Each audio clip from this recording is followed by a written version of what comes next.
सर्वप्रथम मां शारदे के चरणों में नमन, सम्मानित मंच को नमन। मुंह खोले तो क्या बोले, अनुमान रहे तो अच्छा है। मुंह खोले तो क्या बोले, अनुमान रहे तो अच्छा है। अपने अपने कर्तव्यों का ध्यान रहे तो अच्छा है। और दुनिया में घुलना मिलना पहचान बनाना ठीक, मगर पहले अगर खुद में खुद की पहचान रहे तो अच्छा है। को नमन करता हूँ।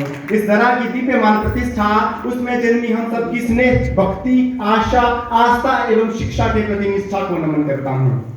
वट वृक्ष जिसकी छाया में भव्य कार्यक्रम फूल रहा है, ऐसे कृतज्ञता विभूत और जीवन सौंदर्य के पारखी माननीय मुख्य अतिथि महोदय को नमन करता हूँ। नमन करता हूँ नील क्षीर निर्णायक मंडल के सदस्यों को।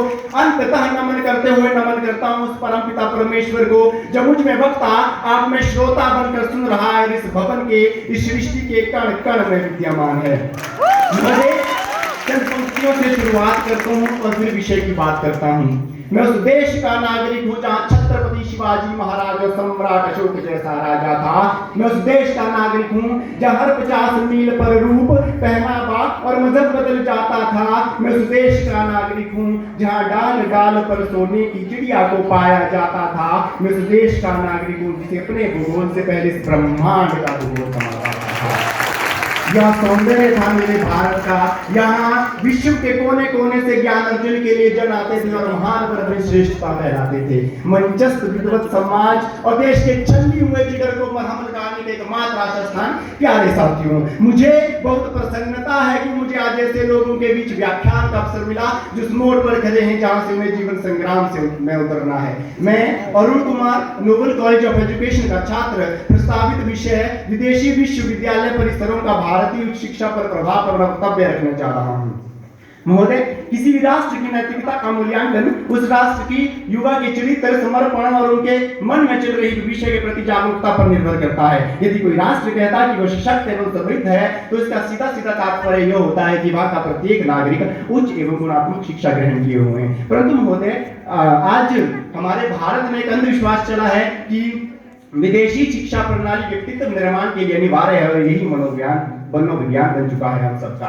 हम अपनी शिक्षा प्रणाली से हटकर विदेशी शिक्षा प्रणाली को अपना व्यक्तित्व विकास का पैमाना बना चुके हैं। तो मैं बता दूं, मैं उस देश में शिक्षा ग्रहण कर रहा हूं जहां कुरुक्षेत्र की रणभूमि में कतना सा सारथी अध्यापक वन उपदेश देता है तो धर्म की विजय होती है। ये वही देश है जहां मगध का एक कतना सा ब्राह्मण जब राष्ट्र निर्माण का संकल्प लेता है तो सड़क में बैठे 5 वर्ष के बालक को भारत का सम्राट बना छोड़ता है। हम उस देश में शिक्षा ग्रहण करते हैं।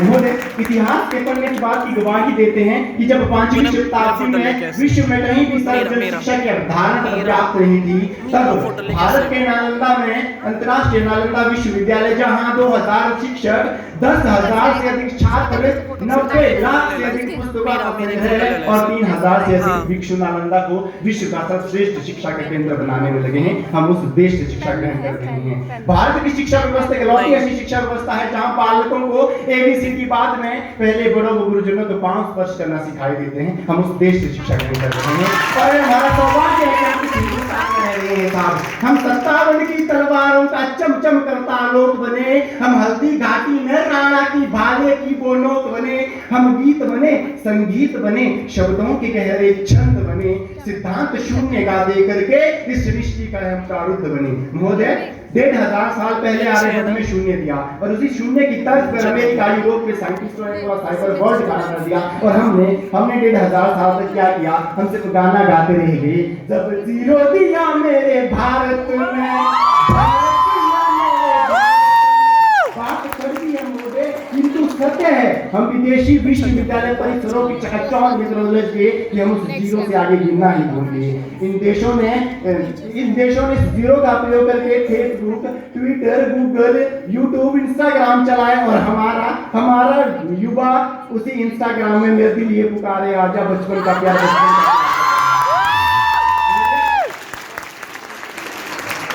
महोदय, हमारा युवा वहां जाकर नौकरी कर रहा है और बच्चे युवा इंस्टाग्राम चला रहे हैं।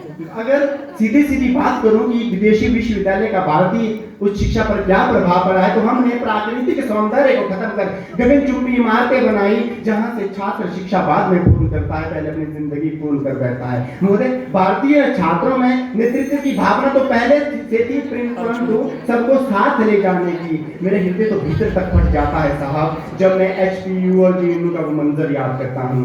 हम विदेशी विश्वविद्यालय परिसरों की चकाचौंध से इतना प्रभावित हो गए हैं कि हम अपनी सभ्यता, संस्कृति और परंपरा को भूलते जा रहे हैं। और किसी कवि ने बड़े कमाल की बात कही है, जब देश था फिरंगियों का गुलाम, जब देश था फिरंगियों का गुलाम, बच्चे स्कूल में पढ़ते थे औ से अनार आ से आम। आज अपना देश आजाद है तो ये है हाल, बच्चे स्कूल में पढ़ रहे A for Apple, B for ball. ये असत्य नहीं कड़वी सच्चाई है, ये असत्य नहीं कड़वी सच्चाई है। हिंदी तो मौन है, अंग्रेजी ने धूम मचाई है, हिंदी तो मौन है, अंग्रेजी ने धूम मचाई है। सूर्य ग्रहण लगता है तो नासा की ऑब्जर्वेटरी बता देती है। आप दूर गांव के किसी कोने में बैठे पंडित से पूछिए कि पंडित जी पाचांग देख के बताइए कि सूर्य ग्रहण कब है, जो नासा की ऑब्जर्वेटरी बताती है उससे दिन छोड़ो घंटे मिनट का भी फर्क नहीं आता, घंटे मिनट का भी अंतर नहीं आता। ये थी हजारों साल पहले हमारी कैलकुलेशन, और आज हम खुद को और वैज्ञानिक कहते हैं। ये है विदेशी विश्वविद्यालय का प्रभाव। अंत में मैं चंद पंक्तियों के साथ अपनी वाणी को विराम देना चाहूंगा